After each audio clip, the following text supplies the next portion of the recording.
আসসালাম রহমতুল্লাহ বরকাত। জি। কেমন আছেন সাহেব?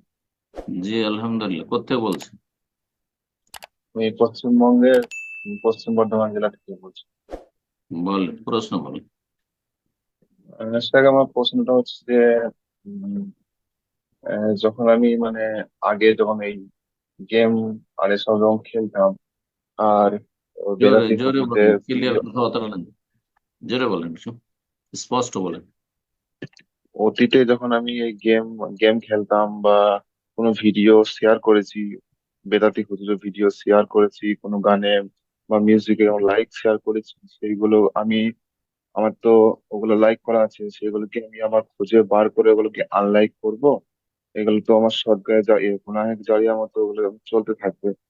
তো আমি হুম এখন হুম। কি করবো? ওগুলো কি খুঁজে খুঁজে বার করবো না যে ছেড়ে যে দেবো? অ্যাকাউন্টটাতে আপনার ফেসবুকে এগুলো করেছেন নাকি? ইউটিউব মানে বিভিন্ন রকম সোশ্যাল মিডিয়া গুলোতে হ্যাঁ, যেগুলো আছে যে বর্তমানে ইউটিউব চলছে। চ্যানেলে অথবা ফেসবুক আপনার অ্যাকাউন্টে এই নাজায়েজ কাজগুলি শেয়ার করেছেন অথবা লাইক দিয়েছেন, সেই অ্যাকাউন্টটা একেবারে বন্ধ করে দেন, ঝামেলা শেষ। কারণ তলাশ করে করে করে কত আর মুছবেন, সেই অ্যাকাউন্টটাকে ক্লোজ করে দেন, বন্ধ করে দিন, আর তারপর নতুন করে আপনি নতুন, হ্যাঁ, স্বচ্ছ পরিষ্কার অ্যাকাউন্ট খুলেন। ফেসবুক হোক অথবা আপনার চ্যানেল হোক ইউটিউবের, আর তারপরে ভালো জিনিস আপলোড করেন। আর এইগুলো ভালোগুলো, ইন্নাল হাসানাত ইউযহিবুনা সাইয়্যাত, আল্লাহ কোরআনে বলছেন, নেকির চ্যানেলটি গুনহার চ্যানেলকে আল্লাহ মুছে দেবে।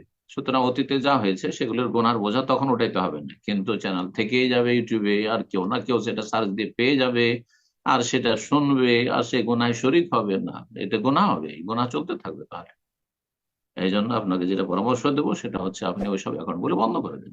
জাহিলিয়াতের যুগের অ্যাকাউন্ট গুলো বন্ধ করে দিন, চ্যানেল বন্ধ করে দিন। বারাকাল্লাহ।